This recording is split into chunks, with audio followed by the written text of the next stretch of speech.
నీ నాల్గు హస్తంబులన్నీ కరాళంబు నీ పెద్ద వక్త్రంబు నీ ఏకదంతంబు నీ పాదహస్తంబులంబోదరంబుం సదా మూషికాశ్వంబు నీ మందహాసంబు నీ చిన్ని తొండంబు నీ గుజ్జు రూపంబు నీ శూర్పకర్ణంబు నీ నాగయజ్ఞోపవీతంబు నీ భవ్య రూపంబు దర్శించి హర్షించి సంప్రీతి మొక్కంగా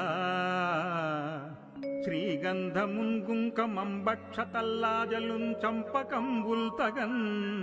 మల్లెలున్ నొల్లలున్ నుంచి చేమంతులున్ తెల్లగన్నేరులున్ మంకెనల్ పొన్నలున్ పువ్వులున్ మంచి దూర్వంబులున్ నెచ్చి శాస్త్రోక్త రీతిన్ సమర్పించి పూజించి సాష్టాంగముంజేసి విఘ్నేశ్వరా నీకు టెంకాయ పొన్నంటి పండ్లున్